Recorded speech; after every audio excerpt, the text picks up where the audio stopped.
ഏറ്റവും സ്നേഹം നിറഞ്ഞ സഹോദരി സഹോദരന്മാർ, നമ്മുടെ പിതാവായ മാർത്തോമാ ശ്ലീഹായുടെ ദുകറാന തിരുനാളിൻ്റെ നന്മകളും ദൈവാനുഗ്രഹങ്ങളും എല്ലാവർക്കും സ്നേഹപൂർവ്വം ആശംസിക്കുകയാണ്. മലയാളത്തിലെ ക്രൈസ്തവ പ്രമേയങ്ങളെക്കുറിച്ച് ഏറ്റവും സുന്ദരമായി എഴുതിയിട്ടുള്ള എഴുത്തുകാരിൽ ഒരാളാണ് KP അപ്പൻ. അദ്ദേഹത്തിൻ്റെ വിശുദ്ധ വേദപുസ്തകത്തെക്കുറിച്ചുള്ള സുന്ദരമായ ഒരു നിരൂപണ ഗ്രന്ഥമാണ് ബൈബിൾ വെളിച്ചത്തിൻ്റെ കവചം. ഈ പുസ്തകത്തിൽ അദ്ദേഹം ശുലീഹന്മാരെക്കുറിച്ച് ഇങ്ങനെയാണ് പറയുന്നത്: മിശിഹായെ ലോകത്തിന് കാണിച്ചു കൊടുക്കാൻ വേണ്ടി ഉരുകിത്തീർന്ന മെഴുതിരികളാണ് ശുലീഹന്മാർ. ശുലീഹന്മാരാകുന്ന മെഴുതിരിയുടെ വെളിച്ചത്തിലാണ് ലോകം നസ്രായനായ ഈശോയെ തിരിച്ചറിഞ്ഞത്. ഭാരതത്തിൻ്റെ വിശാലമായ ഭൂപ്രദേശങ്ങളിൽ നസ്രായനായ ഈശോയുടെ രൂപം കാണിച്ചു കൊടുക്കാൻ വേണ്ടി, അവൻ നൽകിയ രക്ഷയുടെ സന്ദേശം അറിയിക്കുന്നതിന് വേണ്ടി ഉരുകിത്തീർന്ന ഒരു മെഴുതിരിയുടെ ദീപ്തമായ ഓർമ്മകളാണ് ഓരോ ദുകറാന തിരുനാളിലും നമ്മൾ ആഘോഷിക്കുന്നത്. മാർത്തോമാ ശ്ലീഹ എന്ന മെഴുതിരിയുടെ പ്രകാശത്തിലാണ് ഭാരതത്തിലെ ജനകോടികൾ നസ്രായനായ ഈശോയും അവൻ ലോകത്തിലേക്ക് കൊണ്ടുവന്ന രക്ഷയെക്കുറിച്ചും മനസ്സിലാക്കുന്നതും സ്വീകരിക്കുന്നതും അതിൻ്റെ മാധുര്യം ആസ്വദിക്കുന്നു. പൗരസ്ത്യ സഭാപിതാവായ വിശുദ്ധ അപ്രയം തോമാ ശ്ലീഹായെ പ്രകീർത്തിച്ചുകൊണ്ട് ഇങ്ങനെ അദ്ദേഹത്തിൻ്റെ ഒരു ഗീതത്തിൽ വർണ്ണിക്കുന്നുണ്ട്: 12 വലിയ ദീപമേ, കുരിശിൽ നിന്നുള്ള തൈലത്താൽ നിറഞ്ഞവനായി ഭാരതത്തിൻ്റെ ഇരുട്ടു നിറഞ്ഞ നിശയെ നീ പ്രകാശിപ്പിച്ചു. മാർത്തോമാ ശ്ലീഹായാകുന്ന മെഴുതിരിയുടെ വെളിച്ചത്തിൽ നസ്രായനായ ഈശോയുടെ രൂപം കാണാൻ, രക്ഷ അനുഭവിക്കാൻ ഭാഗ്യം ലഭിച്ച നമുക്കോരോരുത്തർക്കും ആ വിശ്വാസത്തിൻ്റെ പൈതൃകത്തെക്കുറിച്ച് അഭിമാനിക്കാനും ദൈവത്തിന് നന്ദി പറയാനുമുള്ള ഏറ്റവും സുന്ദരമായ ഒരു ദിവസവും ആഘോഷവുമാണ് പ്രിയപ്പെട്ടവരെ ദുകറാന തിരുനാൾ. ദുകറാന എന്ന വാക്കിൻ്റെ അർത്ഥം തന്നെ സ്മരണ, ഓർമ്മയെന്നാണ്. തോമാ ശ്ലീഹായുടെ ധീരമായ രക്തസാക്ഷിത്വത്തിൻ്റെ ഓർമ്മയാണ് ദുകറാന തിരുനാളിൽ നമ്മൾ കൊണ്ടാടുന്നത്. AD 72 ജൂലൈ മാസം 3-ാം തീയതി മൈലാപ്പൂരിലെ ചിന്നമലയിൽ വെച്ച് വിശ്വാസത്തിന് ജീവിതം കൊണ്ട്, രക്തം കൊണ്ട് സാക്ഷ്യം നൽകിയ തോമായുടെ വിശ്വാസ ധീരതയാണ് നൂറ്റാണ്ടുകളായി ഭാരത ക്രൈസ്തവർ തോമായുടെ മക്കൾ എന്ന അഭിമാനത്തോടെ തങ്ങളെ തന്നെ വിശേഷിപ്പിക്കുന്ന ഭാരത ക്രൈസ്തവർ കൊണ്ടാടുന്നത്. അതുകൊണ്ട് തന്നെ ദുകറാന തിരുനാൾ നമ്മുടെ വിശ്വാസത്തെക്കുറിച്ച് ദൈവത്തിന് നന്ദി പറയാനും ആ വിശ്വാസത്തിൽ അഭിമാനിക്കാനുമുള്ള ഏറ്റവും വിശുദ്ധമായ ഒരു ദിവസമാണ്. ഒരർത്ഥത്തിൽ ക്രൈസ്തവ ജീവിതം തന്നെ ഓർമ്മയുടെ, സ്മരണയുടെ ജീവിതമാണ്. ഓർമ്മകളില്ലെങ്കിൽ ക്രിസ്ത്യാനി ഇല്ല എന്നുള്ളതാണ് സത്യം.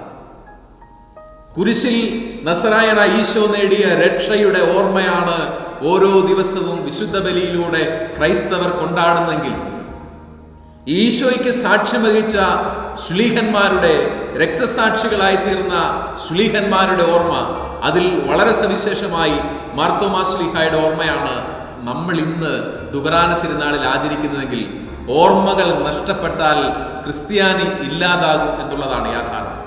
അതുകൊണ്ട് തന്നെ ഈ രക്ഷയുടെ മഹത്തായ സ്മരണകളെ വീണ്ടും വീണ്ടും സജീവമാക്കി നിലനിർത്തുന്നതിലും ആഘോഷിക്കുന്നതിലും ഓരോ ദുകറാന തിരുനാളും നമ്മളെ സവിശേഷമായി ക്ഷണിക്കുന്നുകൂടിയുണ്ട്. സുവിശേഷങ്ങൾ അവതരിപ്പിക്കുന്ന തോമായെക്കുറിച്ചുള്ള ചിത്രം 4-ാം സുവിശേഷകൻ വിശുദ്ധ യോഹന്നാനാണ് ഏറ്റവും ദീപ്തമായി അവതരിപ്പിക്കുന്നത്. 3 തവണ യോഹന്നാന്റെ സുവിശേഷത്തിൽ തോമാ ശ്ലീഹായെ നമ്മൾ കണ്ടെത്തും. 11-ാം അധ്യായത്തിന്റെ 16-ാം വാക്യത്തിൽ ശത്രുതയോടെ നസ്രായനായ ഈശോയെ അവസാനിപ്പിക്കാൻ അവസരം കാത്തിരിക്കുന്ന ജെറൂസലേമിലേക്ക്, ശത്രുക്കളുടെ ഇടയിലേക്ക് പോകാനുള്ള അവന്റെ ഉദ്യമത്തിൽ പതറി നിൽക്കുന്ന ശിഷ്യരുടെ മുൻപിൽ നമുക്കും അവന്റെ കൂടെ പോയി മരിക്കാമെന്ന് പറഞ്ഞ് ധീരമായി യേശുവിൻ്റെ ഒപ്പം മരണത്തിലേക്ക് കൂടി നടക്കാൻ ധൈര്യം കാണിക്കുന്ന ശിഷ്യനായി തോമായ സുവിശേഷകൻ വരച്ചു കാട്ടുകയാണ്. 14-ാം അധ്യായത്തിന്റെ 5-ാം വാക്യത്തിൽ അവന്റെ വേർപാടിനെ കുറിച്ചുള്ള വാർത്തയിൽ വേദനിച്ച് നിൽക്കുന്ന ശിഷ്യന്മാരുടെ ഇടയിൽ നിന്ന് നീ എവിടേക്ക് പോകുന്നുവെന്ന് ഞങ്ങൾക്കറിഞ്ഞുകൂടാ, പിന്നെ വഴി ഞങ്ങൾ എങ്ങനെ അറിയും എന്ന തോമായുടെ നിഷ്കളങ്കമായ സംശയത്തിൽ നിന്നാണ് ഞാനാണ് വഴിയും സത്യവും ജീവനും എന്നുള്ള സുന്ദരമായ വെളിപ്പെടുത്തൽ നസറായനായ ഈശോ നൽകുന്നു. ഒരുപക്ഷെ യോഹന്നാന്റെ സുവിശേഷത്തിന്റെ പുതിയ നിയമത്തിന്റെ തന്നെ ഏറ്റവും ഉന്നതമായ മുഹൂർത്തമെന്ന് ബൈബിൾ വ്യാഖ്യാതാക്കൾ വിശേഷിപ്പിക്കുന്നത് യോഹന്നാന്റെ സുവിശേഷം 20-ാം അധ്യായത്തിന്റെ 28-ാം വാക്യമാണ്. അവിടെയാണ് മാർത്തോമാ ശ്ലീഹ എന്ന വിശ്വാസിയെ സുവിശേഷം അവതരിപ്പിക്കുന്നത്. നിർഭാഗ്യവശാൽ തോമായുടെ സ്നേഹശാഠ്യത്തെ പലരും സംശയമെന്നോ നിർബന്ധ ബുദ്ധിയെന്നോ ഒക്കെ പറയുന്നെങ്കിലും സുവിശേഷം അവതരിപ്പിക്കുന്ന വിശ്വാസത്തിന്റെ ഏറ്റവും ഉന്നതമായ മുഹൂർത്തം യോഹന്നാന്റെ 20-ാം അധ്യായത്തിന്റെ 28-ാം വാക്യത്തിൽ തോമായുടെ ഏറ്റുപറച്ചിലാണ്, എൻ്റെ കർത്താവേ, എൻ്റെ ദൈവമേ. ചരിത്രപരമായി ഈ ഒരു വിശ്വാസ പ്രഖ്യാപനത്തിന് വലിയൊരു സാങ്കത്യം കൂടി ആ കാലത്തുണ്ടായി. അഗസ്റ്റസ് സീസറിന്റെ കാലം മുതൽ റോമാ സാമ്രാജ്യം ചക്രവർത്തി പൂജയുടെ അടിമത്വത്തിലായി. മനുഷ്യരായ റോമൻ ചക്രവർത്തിമാർ സ്വയം ദൈവതുല്യരായി പ്രഖ്യാപിക്കുകയും തെരുവുകൾ തോറും അവരുടെ പ്രതിമകൾ സ്ഥാപിച്ച് അവിടെ ഒരുമിച്ചുകൂടി ധൂപമർപ്പിക്കാൻ പൗരന്മാരെ നിർബന്ധിക്കുകയും ചെയ്യുന്ന ഒരു ചരിത്ര സന്ധിയിൽ ഈ റോമൻ ചക്രവർത്തിമാർ തങ്ങൾക്ക് സ്വയം ചാർത്തിക്കൊടുത്ത പേരാണ് ഡോമിനൂസ് എത്ത് ദേവൂസ് നോസ്തർ, അവർ ലോർഡ് ആൻഡ് അവർ ഗോഡ്. അങ്ങനെയാണ് അവർ ജനങ്ങളാൽ അഭിസംബോധന ചെയ്യപ്പെടാൻ ആഗ്രഹിച്ചത്. അങ്ങനെ ചക്രവർത്തി പൂജയുടെ ഒരു മാരകമായ കാലഘട്ടത്തിൽ മാർത്തോമാ ശ്ലീഹായുടെ അധരങ്ങളിലൂടെ സത്യവിശ്വാസത്തിന്റെ പ്രഖ്യാപനം നടക്കുകയാണ്. മനുഷ്യരായ ദൈവങ്ങളെന്ന് സ്വയം വിളിക്കുന്ന മരണത്തെ മറികടക്കാൻ കെൽപ്പില്ലാത്ത റോമൻ ചക്രവർത്തിമാരല്ല യഥാർത്ഥ കർത്താവും ദൈവവുമായിട്ടുള്ളത്. അത് മരണത്തെ മറികടന്ന നസറായനായ ഈശോയാണ്. ആ വിശ്വാസത്തിന്റെ പരമമായ പ്രഖ്യാപനത്തിലാണ് വിശുദ്ധ വേദപുസ്തകം പഴയ നിയമം യഹോവയായ ദൈവത്തിന് മാത്രം നൽകിയിരുന്ന കർത്താവ് എന്നുള്ള അഭിദാനം മാർത്തോമാ ശ്ലീഹായുടെ അധരങ്ങളിൽ നിന്ന് നസറായനായ യേശുവിനെ ഉദ്ധാനം ചെയ്ത ദൈവത്തിന് പ്രകീർത്തിക്കപ്പെടുന്നത്. നശ്വരരായ മനുഷ്യരല്ല, അവരെത്ര അധികാരത്തിന്റെ ആൾരൂപങ്ങളായിട്ടോ അതിൻ്റെ അധികാരത്തിന്റെ മൂർത്തരൂപങ്ങളായിട്ടോ മാറിയാലും മരണത്തെ മറികടന്ന നസറായനായ ഈശോ മാത്രമാണ് ഡോമിനൂസ് എത്ത് ദേവൂസ് നോസ്തർ, നമ്മുടെ കർത്താവും നമ്മുടെ ദൈവവും. ഈ ഒരു വിശ്വാസ പ്രഖ്യാപനത്തെയാണ് സുവിശേഷകന്മാർ വിശ്വാസത്തിന്റെ സുവിശേഷങ്ങളുടെ ഏറ്റവും ഉന്നതമായ മുഹൂർത്തം എന്ന് വിശേഷിപ്പിക്കും. അപ്പോൾ സുവിശേഷങ്ങളിൽ, പ്രത്യേകിച്ച് 4-ാം സുവിശേഷത്തിൽ തോമാ ശ്ലീഹായ്ക്ക് അനിതര സാധാരണമായ ഒരു വിശ്വാസത്തിന്റെ സ്ഥാനം വളരെ ബോധപൂർവം സുവിശേഷകൻ നൽകുന്നുണ്ട്.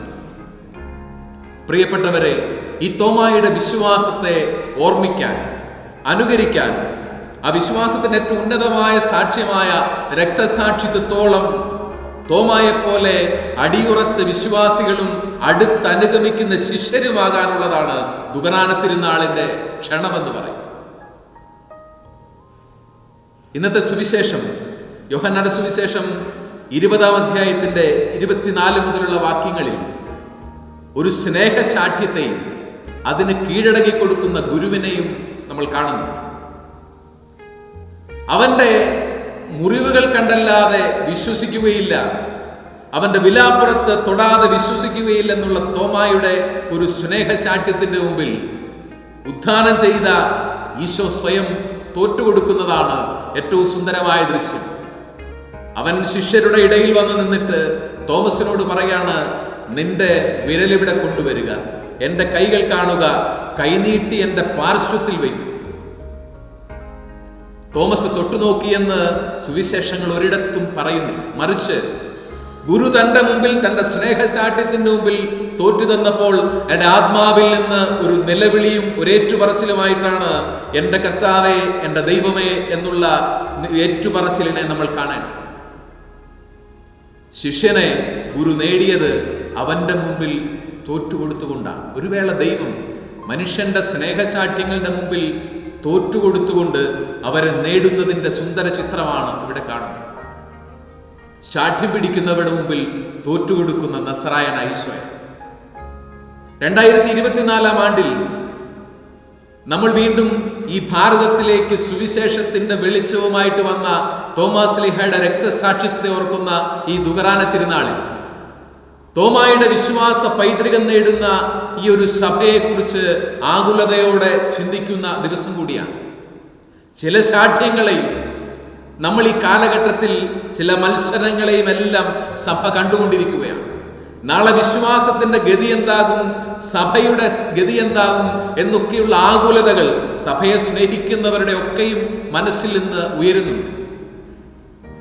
തോറ്റുകൊടുത്തുകൊണ്ട് നേടിയ ഒരു നസറായനായ ഈശോയുടെ സുന്ദരമായ ചിത്രം, ആ സ്നേഹത്തിന്റെ മുമ്പിൽ വിലാപത്തോടെ വിശ്വാസത്തിന്റെ ഏറ്റുപറച്ചിലുകൾ നടത്തിയ തോമസിന്റെ ചിത്രം, ഇതിലപ്പുറം വർത്തമാനകാലത്തെ ഈ സഭയ്ക്ക് പഠിക്കാൻ, ഇതിന്റെ പ്രതിസന്ധികളിൽ നിന്ന് കരകയറാനുള്ള ആത്മീയ പാഠം മറ്റെന്താണ്?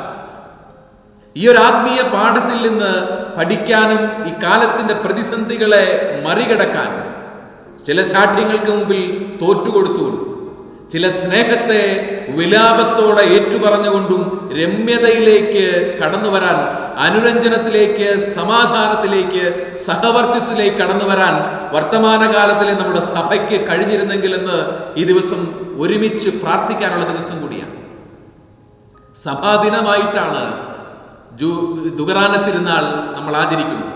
മാർത്തോമാ ശ്ലീഹായുടെ രക്തസാക്ഷിത്വത്തിലൂടെ അനുഗ്രഹിക്കപ്പെട്ട ഭാരതസഭ എന്ന യാഥാർത്ഥ്യത്തെ, അതിന്ന് പണ്ട് പമ്പാ നദിക്കും പെരിയാറിനും ഇടയിൽ ഒതുങ്ങി നിന്ന സഭയാണെങ്കിൽ ഇന്നൊരാഗോള സഭയായി ലോകത്തിലെ സകല ഭൂഖണ്ഡങ്ങളിലേക്കും വളർന്ന ഒരാഗോള സഭയായിട്ട് മാർത്തോമായുടെ സഭയും മക്കളും മാറിയിട്ടുണ്ടെങ്കിൽ നമ്മുടെ കാഴ്ചപ്പാടുകളെ വിശാലമാക്കാൻ, ലോകത്തിന്റെ അതിരുകളോളം തോമായുടെ വിശ്വാസത്തിന്റെ ഉറപ്പോടുകൂടി കടന്നു ചെല്ലാൻ, എവിടെയൊക്കെ വിശ്വാസത്തിന്റെ കോട്ടകൾ ദുർബലമാവുകയും വിശ്വാസം അപ്രസക്തമെന്ന പോലെ മനുഷ്യർ ജീവിക്കുകയും ചെയ്യുന്ന ഇടങ്ങളിലൊക്കെയും ഒരാഗോള സഭയായി മാറിയ നമ്മുടെ സഭയ്ക്ക്, മാർത്തോമായുടെ മക്കൾക്ക് തങ്ങളുടെ അടിയുറച്ച വിശ്വാസ പൈതൃകത്തിൽ നിന്നുകൊണ്ട് ആ ദേശങ്ങളെ, സംസ്കാരങ്ങളെ ഒക്കെയും നസറായനായ ഈശോയ്ക്ക് വേണ്ടിയും അവന്റെ സുവിശേഷത്തിന് വേണ്ടിയും നേടാനുള്ള വലിയൊരു അവസരത്തിന്റെ വാതിൽ നമുക്ക് മുമ്പിൽ ഒരു തുറന്ന കാലഘട്ടം കൂടിയാണ്. നമ്മുടെ സഭയെ അതിന്റെ പ്രതിസന്ധികളുടെ ഒക്കെയും നടുവിൽ സ്നേഹിക്കാൻ നമുക്ക് പറ്റട്ടെ. രണ്ടാം ലോക മഹായുദ്ധ കാലത്ത് അന്ന് ഗ്രേറ്റ് ബ്രിട്ടന്റെ പ്രധാനമന്ത്രിയായിരുന്ന വിൻസ്റ്റൺ ചർച്ചിൽ ബ്രിട്ടീഷ് പ്രഭുസഭയിൽ നടത്തിയ ഒരു പ്രസംഗത്തിൽ അദ്ദേഹം പറഞ്ഞതായിട്ട് ഇങ്ങനൊരു വാചകമുണ്ട്: ഓ ഇംഗ്ലണ്ട്, വിത്ത് ഓൾ ദൈ ഫോൾട്ട് ഐ ലവ് ദീ. ഇംഗ്ലണ്ട്, നിന്റെ എല്ലാ കുറവുകളോടുകൂടി ഞാൻ നിന്നെ സ്നേഹിക്കുന്നു. ഇന്ന് ദുഖറാന തിരുനാളിൽ ഒരു സഭാദിനമാണ്. മാർത്തോമാ നസ്രാണികളുടെ ജാതീയ ദിനമെന്ന് ഇതിനെ വിശേഷിപ്പിക്കാം. എന്നാൽ ഈ സഭാമക്കൾ തങ്ങളുടെ സഭയെ നോക്കുമ്പോൾ അത് ഒരു പിടി പ്രതിസന്ധികളുടെ, മത്സരങ്ങളുടെ, വിഭാഗീയതയുടെ, തർക്കത്തിന്റെ ഒരു രംഗമായിട്ട് നമ്മൾക്ക് കാണാൻ പറ്റുമ്പോൾ പലരുടെയും ഉള്ളിൽ സഭയോടുള്ള സ്നേഹം, വിശ്വാസത്തിന്റെ കൂട്ടായ്മയിലുള്ള ഒരു വിശ്വാസം തന്നെ നഷ്ടപ്പെട്ടു പോകുന്ന ഈ കാലത്ത് നമുക്കും പറയാൻ പറ്റണം, ഈ സഭയെ നോക്കിയിട്ട് വിത്ത് ഓൾ ദൈ ഫോൾട്ട്. ഇന്ന് ഇതിൻ്റെ ഉള്ളിൽ മത്സരങ്ങളുണ്ട്, ഇതിൻ്റെ ഉള്ളിൽ പ്രതിസന്ധികളുണ്ട്. പക്ഷേ ഈ സകല പ്രതിസന്ധികൾക്കും അപ്പുറം നസറായനായ യേശുവിൻ്റെ കൃപ ഈ സമൂഹത്തിലുണ്ട്. മാർത്തോമായുടെ വിശ്വാസത്തിന്റെ ഉറപ്പുള്ള പാരമ്പര്യമുള്ള ഒരു സമൂഹമാണിത്. ഈ സഭയെ നോക്കി ഓരോ വിശ്വാസിയും പറയേണ്ട ദിവസമാണ് വിത്ത് ഓൾ ദൈ ഫോൾട്ട് ഐ ലവ് ദീ.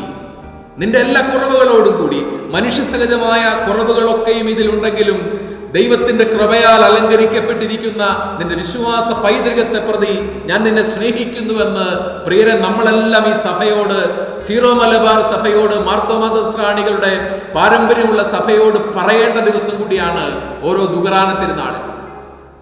തിരുസഭയെ, മാർത്തോമായുടെ വിശ്വാസത്തിന്റെ ഉറപ്പിന്റെ മേൽ പണിതുയർത്തിയ നമ്മുടെ സഭയെ നോക്കി സ്നേഹത്തോടെ ഐ ലവ് ദീ എന്ന് പറയാനുള്ള ഒരു ദിവസം കൂടിയാണ് ഈ ദുഖറാന തിരുനാൾ എന്ന് പറയും. മാർത്തോമാ ശ്ലീഹ കൊടുങ്ങല്ലൂര് കപ്പലിറങ്ങി എന്നുള്ളതാണ് വിശ്വാസത്തിന്റെ ഏറ്റവും ദീപ്തമായൊരു പാരമ്പര്യം. AD 52 മുസൂരിസ് എന്ന് വിളിക്കപ്പെട്ടിരുന്ന കൊടുങ്ങല്ലൂര് കപ്പലിറങ്ങി. തോമായുടെ 2 ചരിത്രപരമായ യാത്രകളാണ്, പ്രേക്ഷിത യാത്രകളാണ് രേഖപ്പെടുത്തപ്പെട്ടിട്ടുള്ളത്. അതിൽ ആദ്യത്തേത് പുരാതനമായ സിൽക്ക് റൂട്ടിലൂടെ കരമാർഗം ഉത്തരേന്ത്യയുടെ പല പ്രദേശങ്ങളിൽ തക്ഷശിലയും പെഷാറും അടക്കമുള്ള പാകിസ്ഥാന്റെ ഭാഗമായിട്ടുള്ള പ്രദേശങ്ങളിലൊക്കെയും അദ്ദേഹം വന്നെത്തുകയും പിന്നീട് ജെറുസലേം കൗൺസിൽ സൂനകദോസിൽ പങ്കെടുക്കുന്നതിന് വേണ്ടി അദ്ദേഹം തിരിച്ചുപോയി എന്നുള്ളതുമായ ഒരു പാരമ്പര്യമാണ്. ആദ്യത്തെ യാത്രയിലാണ് പേർഷ്യൻ സഭകൾ എദേസയിലെയും സെലൂഷ്യയിലെയും സ്റ്റെഫിഫോണിലെയും ഒക്കെ സഭകൾ അദ്ദേഹം സ്ഥാപിക്കപ്പെടുന്നത്.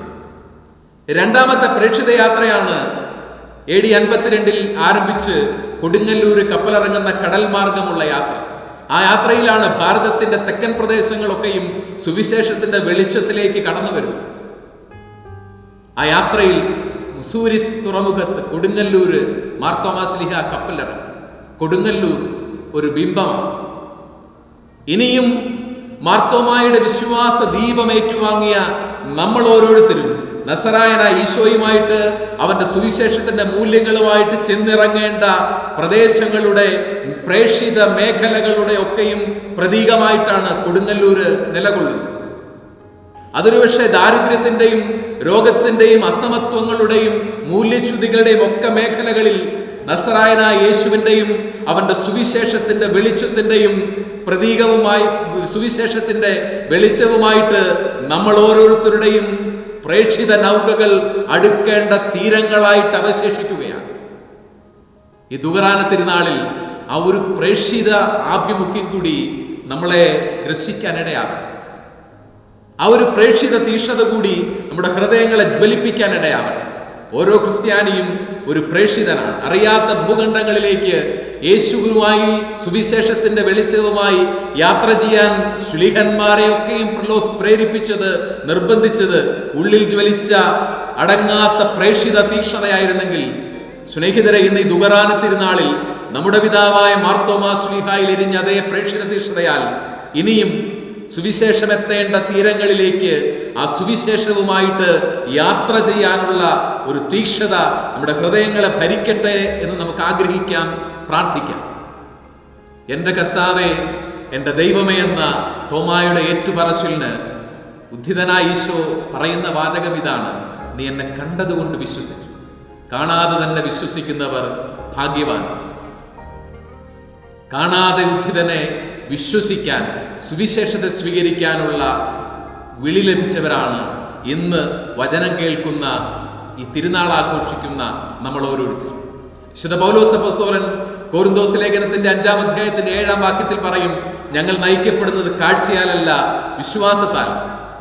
വിശ്വാസത്താലുള്ള ഒരു യാത്ര അസാധ്യമാവുന്ന ഒരു കാലത്ത് സകലതും കണ്ടും കേട്ടും തൊട്ടും അനുഭവിച്ചും വിശ്വസിക്കൂ, അതിനപ്പുറമുള്ളതിൽ വിശ്വസിക്കാൻ സാധിക്കുകയില്ലെന്ന് പറയുന്ന ഒരു ലോകത്തിന്റെ നടുക്ക് അഭിമാനത്തോടെ ഞങ്ങൾ നയിക്കപ്പെടുന്നത് വിശ്വാസത്താലാണ്, കാഴ്ചയാലല്ല എന്നുറക്കെ പറയാൻ ഓരോ ദുഖറാന തിരുനാളും നമ്മളെ ക്ഷണിക്കുകയാണ്. നസറായനായ ഈശോ പറയുന്നു, എന്നെ കണ്ടതുകൊണ്ട് നീ വിശ്വസിക്കുന്നു, കാണാതെ വിശ്വസിക്കുന്നവർ ഭാഗ്യവാൻ. മാർത്തോമായുടെ രക്തസാക്ഷിത്വത്തിന്റെ ഈ ദീപ്ത സ്മരണകൾ നമ്മുടെ വിശ്വാസത്തെ ശക്തിപ്പെടുത്തട്ടെ. ഒരു സഭയെന്ന നിലയിൽ നമ്മുടെ കൂട്ടായ്മയെ വളർത്തട്ടെ. ഈ സഭയെ അതിൻ്റെ സകല പരിമിതികളോടുകൂടി അഗാധമായി സ്നേഹിക്കാൻ പരിശുദ്ധാത്മാവ് നമ്മളെ ഓരോരുത്തരെയും ശക്തിപ്പെടുത്തട്ടെ. സുവിശേഷവുമായി ഇനിയും അതെത്താത്ത ഇടങ്ങളിലേക്ക് പ്രേക്ഷിത യാത്രകൾ നടത്താനുള്ള ചൈതന്യവും ശക്തിയും ധൈര്യവും പരിശുദ്ധാത്മാവ് നമുക്കെല്ലാം നൽകട്ടെ. നമ്മുടെ പിതാവായ മാർത്തോമാ ശ്ലീഹായുടെ മാധ്യസ്ഥം നമ്മളെല്ലാം സഹായിക്കട്ടെ എന്ന് പ്രാർത്ഥിക്കുന്നു.